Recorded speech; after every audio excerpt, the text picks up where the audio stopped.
ఇప్పుడు యాక్చువల్గా అన్నయ్య చిరంజీవి గారిని కలవడం అనేది చాలా మంచి పరిణామం అండి. ఎందుకంటే సామరస్యంగా కూర్చుని మాట్లాడుకుని సార్ట్అవుట్ చేయాల్సిన విషయం. గురువు గారు దాసనారాయణ గారు చనిపోయిన తర్వాత మధ్యలో సి కళ్యాణ్ గారు, కెఎస్ రామారావు గారు ఇలా పెద్దవాళ్ళు చాలా మంది చూశారు.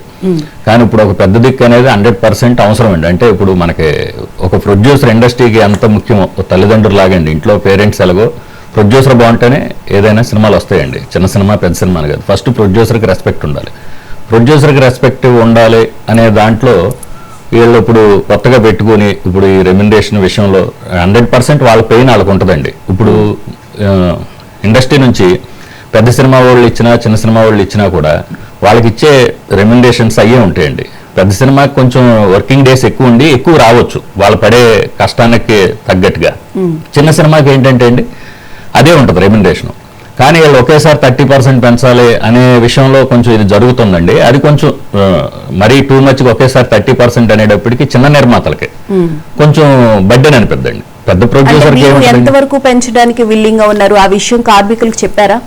10% అనేది జెన్యూన్ అండి. 10 to 15%. మరీ 30% అనేటప్పటికి చిన్న ప్రొడ్యూసర్స్ ఇప్పుడు ఆల్రెడీ మూలిగే నక్క మీద తాటికే పడినట్టు ఇండస్ట్రీ మొత్తం ప్రాబ్లం ఉందండి.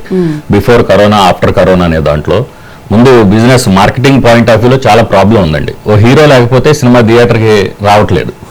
అలాగని హీరో ఉన్నా వస్తారనే గ్యారంటీ లేకుండా చేసేసి ఇండస్ట్రీకి చాలా ఇబ్బందిగా ఉందండి. అలాంటప్పుడు ప్రొడ్యూసర్స్ ఎలా ఉన్నారంటే ప్యాషన్తో కొంతమంది వస్తారండి. ఖచ్చితంగా ఒక రోజు మాకు వస్తుంది, ఓ సినిమా చేద్దాం, ఏదో నిలబెట్టుకుందామని కొంతమంది వస్తారు.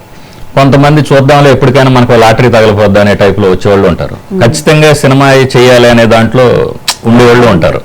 కానీ end of the day producer అనే వ్యక్తి బాగుంటేనే ఈ 24 క్రాఫ్ట్స్కి ఎవరికి ఏ రెమ్యునరేషన్ వెళ్ళినా కూడా అండి. ఇప్పుడు నేను సినిమాలు చేశానండి. అందర్బంధువైన గతంలో అందర్బంధువైన చేశాను శర్వానంద్. ఆ రోజు ఉన్న పరిస్థితులను బట్టి ఆ రోజు దాసనారాయణరావు గారు ఆ టైంలో ఏమైనా చిన్నవి ఉంటే మేము కూడా చాంబర్కి వెళ్ళటం, ఆ ప్రసన్న గారు, దామోదర్ ప్రసాద్ గారు వీళ్ళందరితో మాట్లాడినప్పుడు మాకు అప్పట్లో ఉండే ప్రాబ్లమ్స్ అప్పుడండి. ఇప్పుడు రెమ్యునరేషన్స్ పెరిగినాయి, ఖర్చు పెరిగింది. దాన్ని బట్టి ఇప్పుడున్న ప్రాబ్లమ్స్ ఇప్పుడు ఒకలాగా ఉన్నాయండి.